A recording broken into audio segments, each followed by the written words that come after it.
د ریاضي صنف خپرونې قدرمنو لیدونکو او ګرانو زده کوونکو سلام. د رحمت او برکت د رب په نوم هیله ده چې ژوند به مو د الله متعال له رحمت او برکت څخه ډک وي تر څو تل بریالي اوسئ. په ټولنیز ژوند کې هم زموږ او ستاسې د بریالیتوب راز په زیار ویستلو کې دی. نو سپورت وکړئ، سالم خواړه وخورئ، مطالعه وکړئ، پوره خوب وکړئ او ځان ته ارامښت ورکړئ. هو، دا ټول له بریالیتوبونو څخه د ډک او غوره ژوند کلیګانې دي. نو راځئ د ننني درس د زده کړې موخې په ګډه سره وګورو. په ننني درس کې به موږ او تاسې د مستطیل د قطرونو او د لوزي یا معین د قطرونو په اړه ولولو او زده کړو. ګرانو زده کوونکو، په تیرو درسونو کې مو د څلورزولي په اړه ډیر څه زده کړل. ارزښت او د کارونې ځایونو باندې یې وپوهېدو. په دې درس کې موږ او تاسې د مستطیل د قطرونو او د لوزي د قطرونو او ځانګړنو په اړه زده کړه کوو. نو راځئ لومړی د مستطیل تعریف په ګډه وګورو تر څو تکرار شي. مستطیل هغه څلورزولي ده چې مخامخ زولي یې له یو بل سره مساوي دي او څلور واړه زاویې یې له 90 درجو سره مساوي دي.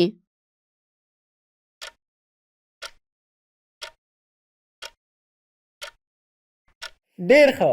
اوس نو راځئ له تعریف سره سم یو مستطیل په شکل کې وګورو تر څو هم مو تعریف په ذهن کې کینی او هم مو د مستطیل شکل تل په ذهن کې پاتې شي.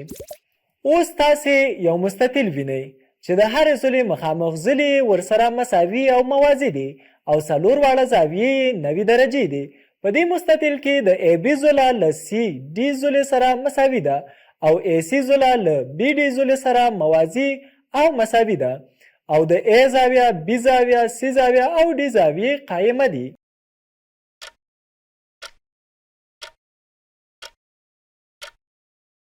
ګرانو زده کوونکو، د مستطیل له تعریف سره سم مو د یو مستطیل شکل په ګډه وکتلو. اوس هم تاسې ته د مستطیل قطر او ځانګړنې په بشپړ ډول تشریح کوم تر څو یې زده کړئ. د مستطیل قطر هغه قطع خط چې د مستطیل دوه غیر مجاور یا مخامخ رأسونه له یو بل سره ونښلوي د مستطیل قطر بلل کیږي.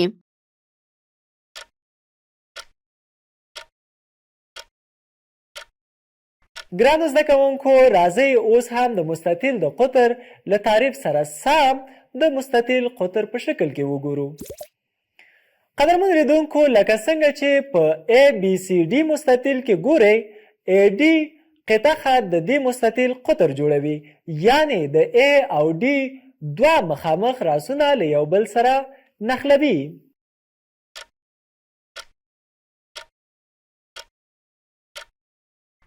ډیر ښه، شکل مو په ګډه ولید. اوس غواړم د ځانګړنو یا خاصیتونو په اړه یې درته ووایم. نو راځئ په ګډه لومړی خاصیت په شکل کې وګورو چې څه ډول دی.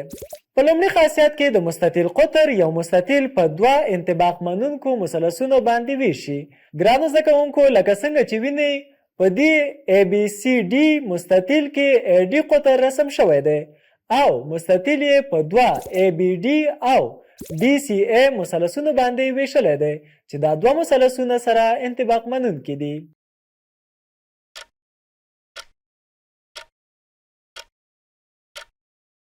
ښه، لومړی خاصیت مو ولید. اوس هم راځئ په ګډه دویم خاصیت وګورو چې په څه ډول دی. ګرانو زده کوونکو، په دویم خاصیت کې د مستطیل د دوه قطرونو اوږدوالی له یو بل سره مساوي دی. نو شکل ته ښه په ځیر وګورئ. په دې مستطیل کې ای ډي او بي سی د مستطیل دوه قطرونه دي چې مساوي اوږدوالی لري، یعنی ای ډي مساوي د بي سی خط سره دی.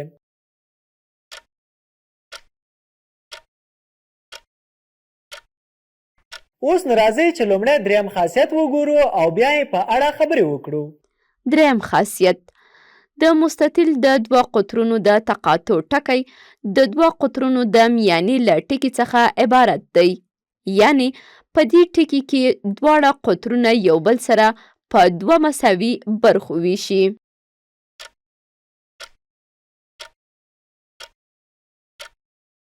هو، د مستطیل د دوه قطرونو د ټکي په اړه مو وویل او د دې لپاره چې ښه پوه شو راځئ دا خبره په یو شکل کې وګورو. ګرانو زده کوونکو په مستطیل کې وینئ چې او د ای ډي او بي سي قطرونو د تقاطع ټکی دی چې دا دوه قطرونه په او ټکي کې یو بل نیموي، یعنی ای او مساوي ده او ډي او بي او مساوي ده او سي سره دی.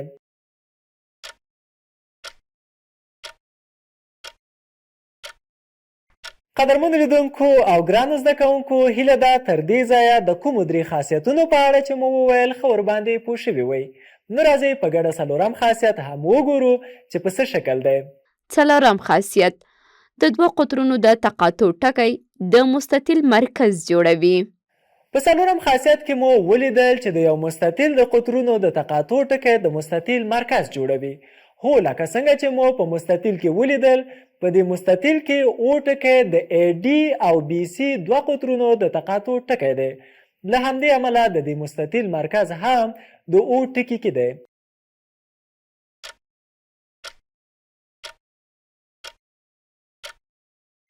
ګرانو زده کوونکو، خدای دې وکړي چې تر دې دمه په درس ښه پوهېدلي وئ، خو د دې لپاره چې د مستطیل د قطرونو خاصیتونه ښه وپېژنئ، راځئ یو مثال په ګډه سره وګورو. مثال: په دې مستطیل کې د نامعلومو اوږدوالو قیمتونه پیدا کړئ. ګرانو زده کوونکو، په دې راکړل شوي مستطیل کې موږ باید نامعلوم اوږدوالی پیدا کړو. شکل کې وینو چې په دې مستطیل کې څو قیمتونه راکړل شوي او د مستطیل ځانګړنو او د مستطیل د قطر د ځانګړنو په مرسته هغه قیمتونه پیدا کوو چې راکړل شوي نه دي. نو راځئ لومړی معلوم او نامعلوم اوږدوالی معلوم کړو. نو معلوم اوږدوالی عبارت دی له ای بي مساوي 8 سانتي متر، بي ډي مساوي 6 سانتي متر، بي او مساوي 15 سانتي متر او نامعلوم اوږدوالی عبارت دی له سی ډي، ای سي، او سي، بي سي او ای ډي سره. د دې لپاره چې سی ډي زوله پیدا کړو، دا چې ای بي د مستطیل یوه زوله او اوږدوالی یې جوړوي او همدارنګه له 8 سانتي متر سره برابره ده او سی ډي زوله هم د دې مستطیل اوږدوالی جوړوي، نو له ای بي زولې سره مساوي ده، یعنی سی ډي مساوي ای بي او دا مساوي له 8 سانتي متر سره ده. ګلالۍ زده کوونکو، د دې لپاره چې ای سی زوله پیدا کړو، دا چې بي ډي زوله د مستطیل سور جوړوي له 6 سانتي متر سره مساوي ده او ای سی زوله هم د دې مستطیل سور جوړوي، نو له بي ډي زولې سره مساوي او موازي ده، یعنی لرو چې ای سی زوله مساوي د بي ډي زولې او دا مساوي له 6 سانتي متر سره ده. همداشان د دې لپاره چې د او سی قطر اوږدوالی پیدا کړو، لیدل کیږي چې بي او زوله له 15 سانتي متر سره برابره ده. ځکه د مستطیل د قطر خاصیت ته په کتو سره د مستطیل قطرونه په تقاطع ټکي کې یو بل نیموي، نو له دې امله د او سی اوږدوالی له بي او سره مساوي دی. ګرانو زده کوونکو، ښه ځیر شئ چې د بي سي قطر عبارت دی له بي سي مساوي بي او جمع او سی او دا مساوي کیږي له 15 سانتي متر جمع 15 سانتي متر، بي سي مساوي کیږي 10 سانتي متر سره. همداشان د دې لپاره چې د ای ډي قطر پیدا کړو، د مستطیل قطرونو ځانګړنو ته په کتو له یو بل سره مساوي دي، نو د بي سي قطر اوږدوالی له ای ډي قطر سره برابر دی، یعنی بي سي زوله مساوي د 10 سانتي متر سره ده، ای ډي مساوي بي سي او دا مساوي له 10 سانتي متر سره ده، چې په پایله کې مو د مستطیل د اضلاعو او قطرونو د ځانګړنو په مرسته د مجهول قیمتونه پیدا کړل.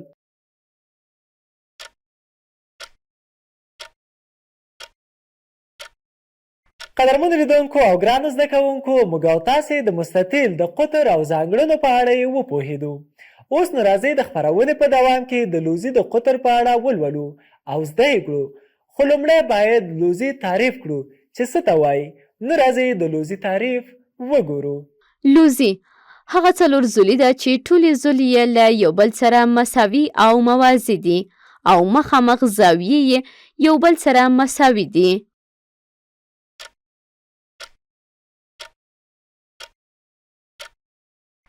ډېر ښه، اوس راځئ له تعریف سره سم د لوزي یا څلور زولي یو شکل په ګډه سره وګورو چې ستاسو ګرانو زده کوونکو په ذهن کې ښه کیني او هیڅکله مو هیر نشي. د ای بي سی ډي دا څلور زولي د لوزي شکل ده او هغه زاویې چې یو بل ته مخامخ دي له یو بل سره مساوي دي، یعنی ای زاویه مساوي د ډي زاویې سره ده. بي زاویه مساوي د سي زاویې سره ده. همدارنګه د لوزي د څلور واړو زلو اوږدوالی هم له یو بل سره مساوي دی. یعنې AB مساوي BC مساوي AC مساوي CD زلو سره، او مخامخ زلو یې هم له یو بل سره موازي دي. یعنې AB موازي دی له CD سره او AC موازي دی د BD سره.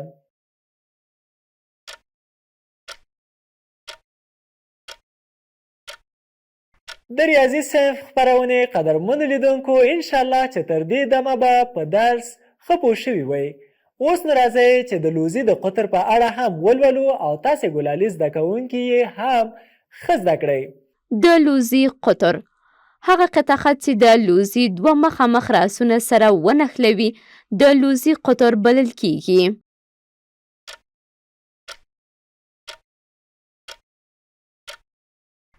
ګرانو زده کوونکو اوس نو راځئ په شکل کې د لوزي قطر وګورو چې په څه ډول دی.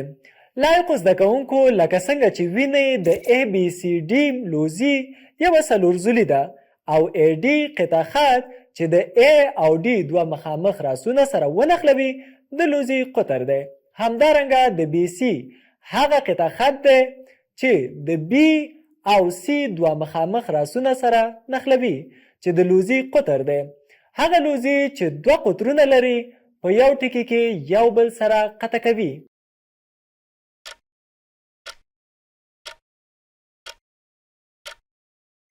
د ریاضي صنف خپرونې ګرانو زده کوونکو اوس غواړم د لوزي د قطر د ځانګړنو په هکله درته ووایم. نو راځئ چې دا ځانګړنې په ګډه سره وګورو.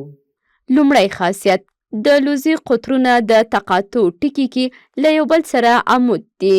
لومړی ځانګړنه د لوزي قطرونه د تقاطع ټکي کې له یو بل سره عمود دي. ډېر ښه. د ABCD لوزي کې ګورئ چې د AD او BC دوه قطرونه رسم شوي دي. د AD او BC دا دوه قطرونه په ای ټکي کې یو بل قطع کوي او پر یو بل عمود دي. یعنې په ریاضیکي شکل لیکلی شو چې CE عمود دی پر AD، BE عمود دی پر AD.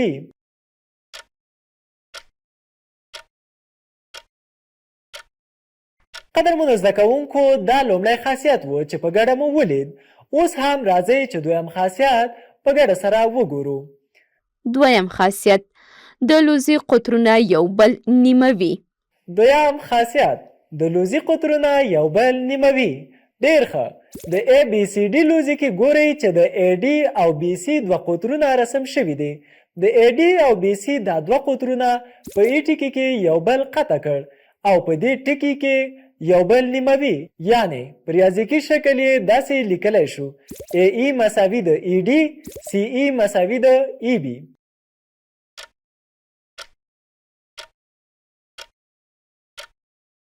د ریاضي صنف خپرونې قدرمنو لیدونکو او ګرانو زده کوونکو خدای دې وکړي چې تر دې ځایه په درس ښه پوهېدلي وئ. اوس هم غواړو دریم خاصیت په ګډه سره وګورو چې دا خاصیت په څه شکل دی. نو راځئ وګورو. دریم خاصیت د لوزي قطرونو له ترسیم څخه څلور انطباق منونکي مثلثونه جوړیږي.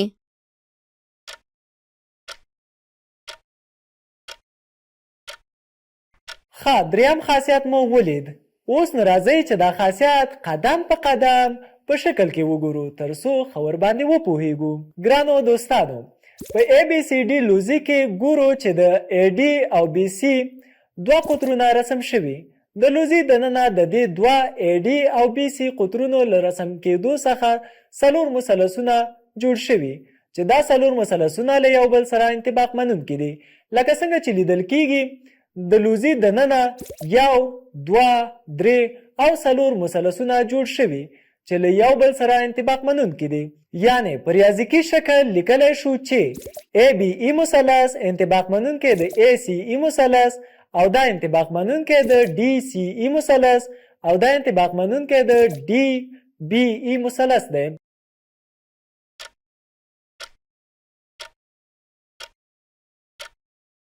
د ریاضي صنف خپرونې قدرمنو لیدونکو او ګرانو زده کوونکو هیله ده چې تر پایه په ننني درس ښه پوهېدلي وئ. د زده کړې پایلې: د مستطیل د قطرونو ځانګړنې: د مستطیل د یو قطر له رسم کولو څخه مستطیل په 2 انطباق منونکو مثلثونو ویشل کیږي. د مستطیل د قطرونو اوږدوالی له یو بل سره مساوي دی. د مستطیل قطرونه په تقاطع ټکي کې یو بل سره نیمه وي. د مستطیل د قطرونو تقاطع ټکی د مستطیل مرکز جوړوي. د لوزي د قطرونو ځانګړنې: د لوزي قطرونو له ترسیم څخه 4 انطباق منونکي مثلثونه جوړیږي. د لوزي قطرونه له یو بل سره مساوي نه دي.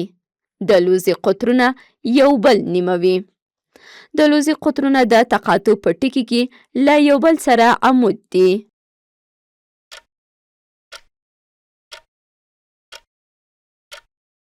قدرمنو لیدونکو او ګرانو زده کوونکو، د ریاضي صنف نننۍ خپرونه هم پای ته ورسېده.